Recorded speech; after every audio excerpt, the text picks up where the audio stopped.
hoy vamos a platicar con Leslie Solís. Ella es investigadora de World Justice Project. Para poder platicar acerca de esto, vamos aterrizando los términos. ¿Qué es el Estado de Derecho? ¿Cómo garantizarlo? ¿Cómo aplica en nuestro país? Leslie, muchísimas gracias por acompañarnos hoy. Muchas gracias por la invitación, Magda, a ti y a todo tu equipo. Oye, platícanos, por favor, ¿cómo podemos desglosar este índice de Estado de Derecho en el país? Pero más allá de eso, ¿cómo el Estado de Derecho incide tanto para que en México pueda haber un desarrollo? Claro que sí. Mira, el World Justice Project, o WJP, es una organización independiente y multidisciplinaria que tiene la misión de medir y promover el Estado de Derecho en el mundo. Hemos ido a más de 120 países a aplicar encuestas para conocer cuál es la perspectiva y la experiencia de las personas en temas de corrupción, seguridad, acceso a la justicia, discriminación, etc. Juntamos toda esta información y cada año publicamos el índice de Estado de Derecho. Por ejemplo, en el último año, el índice global puso a Dinamarca en el lugar número 1 y a Venezuela en el lugar 128. A México no le iba nada bien, pero bueno, ahorita me gustaría hablar sobre el índice subnacional de Estado de Derecho, específicamente el índice de Estado de Derecho en México, que es el primer índice a nivel estatal que realiza el World Justice Project. Este índice es una herramienta que nos permite identificar, con base en la percepción y la experiencia de las personas, cuáles son las fortalezas y las debilidades institucionales en los 32 estados del país. Como el Estado de Derecho es un concepto muy grande y digamos que incluye muchos otros conceptos, nosotros lo desagregamos en 8 dimensiones, que son límites al poder gubernamental, ausencia de corrupción, gobierno abierto, derechos fundamentales, orden y seguridad, cumplimiento regulatorio, justicia civil y justicia penal. A su vez, cada uno de estos indicadores se desagrega en otras variables y podemos con esto crear un mapa que es muy útil para saber cuáles deben ser las prioridades de política pública en cada estado. De acuerdo con el último reporte que publicamos este año en febrero, los estados mejor calificados son Yucatán y Aguascalientes, mientras que al fondo de la tabla se encuentra Guerrero y Puebla. Ahora bien, aunque hay, digamos, un ranking, hay estados en los que les va mejor que a otros, vemos que todos tienen retos muy importantes. Y específicamente de los 8 factores que nosotros medimos, vemos que hay 3 grandes retos en el país, que son la corrupción, la seguridad y la justicia. Lo que hace que este índice sea distinto es que se basa en la percepción de la gente.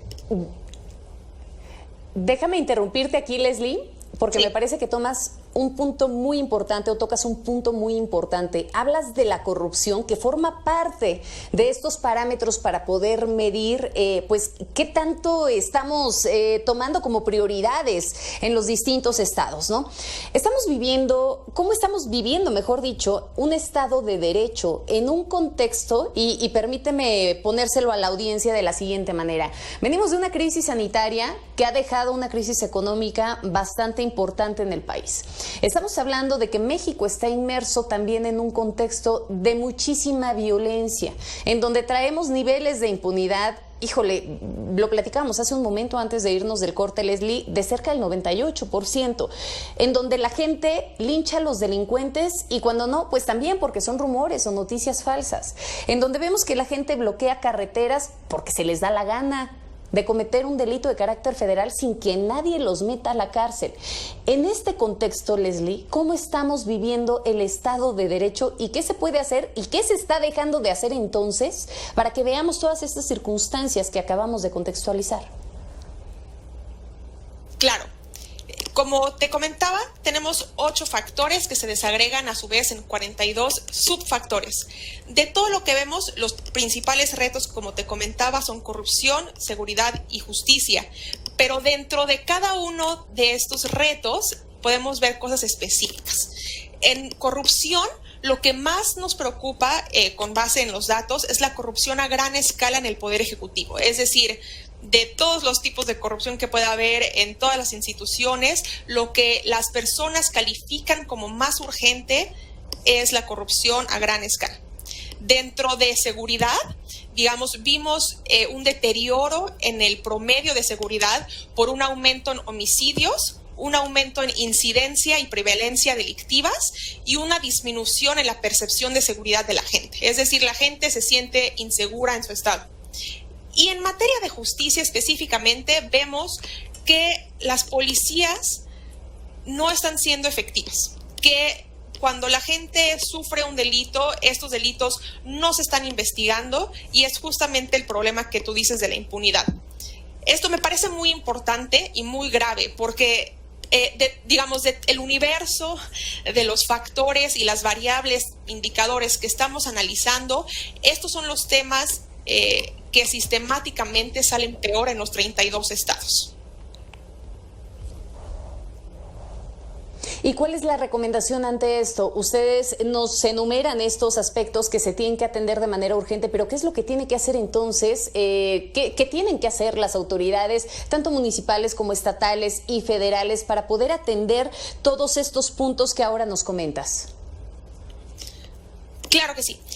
El índice es, ahora sí, como una herramienta diagnóstica para identificar estos retos y oportunidades, ¿no? Pero el World Justice Project tiene otros proyectos y otros investigadores con otras, digamos, herramientas para hacer recomendaciones muy específicas.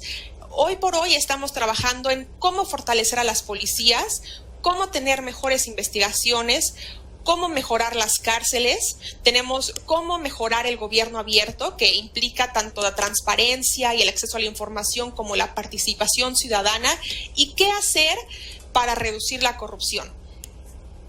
El World Justice Project, o WJP, tiene esta misión de que con base en los datos y, digamos, con evidencia, podamos nosotros que esta información sea útil para los tomadores de decisiones. Hoy por hoy, hay 10 estados que incluyen datos del World Justice en sus planes estatales de desarrollo. Y esto para nosotros es muy útil porque quiere decir que están utilizando estos datos para poder crear sus propios programas y medir sus propios avances y retrocesos, ¿no? Entonces, un punto muy clave aquí es que la información, que además es confiable e independiente, debe ser un punto de partida para cualquier política pública.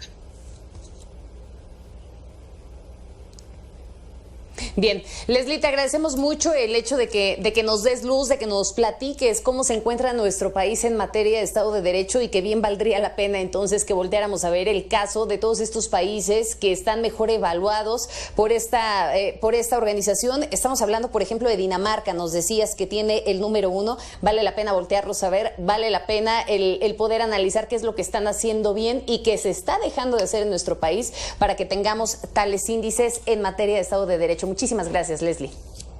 Gracias a ti, Magda. Hasta luego. Vamos a hacer un corte y volvemos para continuar informando. Ya estamos en la recta final de este espacio.